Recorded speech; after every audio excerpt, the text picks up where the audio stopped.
আসসালামু আলাইকুম এভরিওয়ান, সবাই কেমন আছো? আলহামদুলিল্লাহ আমি বেশ ভালো আছি। আমি সাথে বলছি শরীয়তপুর থেকে। নতুন আরেকটি ভিডিওতে সবাইকে ওয়েলকাম করছি। আশা করছি যে যেখান থেকে আমার ভিডিওটা দেখছো ভালো আছো। আজকে ভিডিওটা বিকেল থেকে শুরু করছি। এখন বাজে 4টার মতন। তো আমি আমাদের বাসায় আসছি, আমার বাবার বাড়িতে। তো দেখছি যে গরু কিনে আনছে, কুরবানির গরু।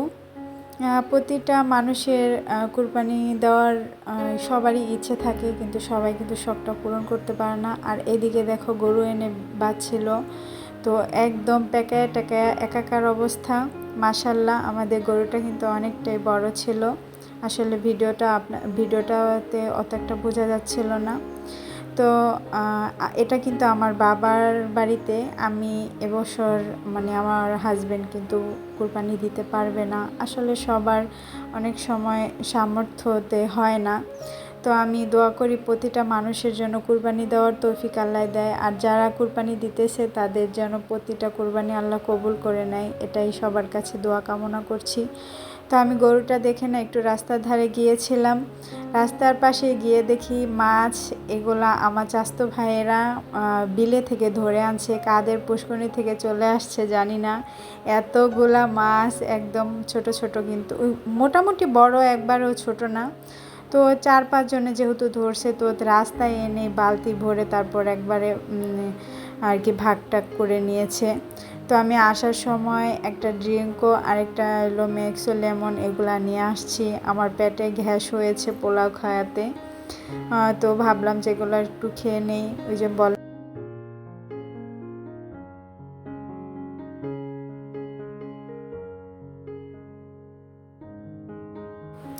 এই তো আমি ফ্রিজটা একটু খুলেছি, দেখলাম যে কি কোথায় আছে। একদম ফ্রিজটা ডিপু ভরা। তা ভাবলাম যে একটু স্পেস করা দরকার। এরকম ডিপি আমার একদমই ভালো লাগে না।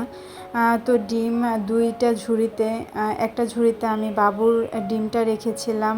এই তো মুরগির ডিম, তো মুরগির ডিম প্রায় খাওয়া শেষ, আর মাত্র 4টা বাকি ছিল। তো ভাবলাম যে মুরগির ডিমের সাথেই আর ফার্মের ডিমগুলো রেখে দিই।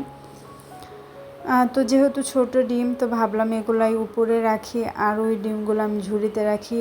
ফ্রিজে ডিম রাখার মতন স্পেস কিন্তু আছে প্রতিটা ফ্রিজেই, যেটা সবারই থাকে, কিন্তু আমি ওটাতে খুব কমই রাখি। তো এইদিকে আমি এই ঝুড়িতে রেখে আর 3-4টা রয়ে গিয়েছিল, তো ওইগুলাই আর কি আমি ফ্রিজের উপরে রেখে দিলাম। কোনো কিছুই না, আমার এলোমেলো একদমই পছন্দ না, কিন্তু আমি ওরকমভাবে গুছিয়ে কাজ আগে করেছি, কিন্তু এখন আর পারছি না। করতে চাইলেও পারতেছি না। আসলে কাজ যদি বলি যে আজকে এই কাজগুলো করব, তো ওইগুলো আর ওই দিনকে করাই হয় না। তা আমি যেহেতু কাঁঠালের বিচি অনেক পছন্দ করি, আর কাঁঠাল খেতে তত একটা পছন্দ করি না।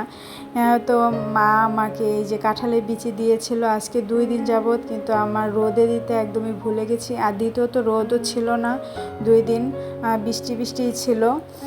তো কি করব, অনেকগুলোই নষ্ট হয়ে গিয়েছে। তো ভাবলাম যে এগুলো আপাতত নামিয়ে রাখি, পরবর্তীতে আমি কালকে যদি রোদ ওঠে তাহলে আমি এগুলো রোদে দেব। তো এই আর কি ব্যাপার, কিছু তো আর করার নেই। অনেক সময় অনেক কিছু ভুলে যাই। আর এদিকে আমার বাবার খাবারটা রেখে দিলাম। তো ওই দিনকে দেখেছিলেন আমি মশলার ঝাড় রেখেছিলাম, তো ওইটাতেই আমি ট্রান্সফার করছি সব মশলাগুলো আর কি। যেহেতু একা থাকি বাসায়, দেখা যায় যে বাবুকে যদি কেউ একটু নেয় না, তো 2 ঘন্টার মধ্যে কিন্তু সব কাজ করা যায় ইচ্ছে করলে, কিন্তু আমি সেটা পারি না। বাবুকে কতক্ষণ কুলে নিয়ে ঘুরি, আবার একটু এসে কাজ করি। আর যারা ইউটিউবিং করেন তারা তো জানেনই এটা কতটা ঝামেলার।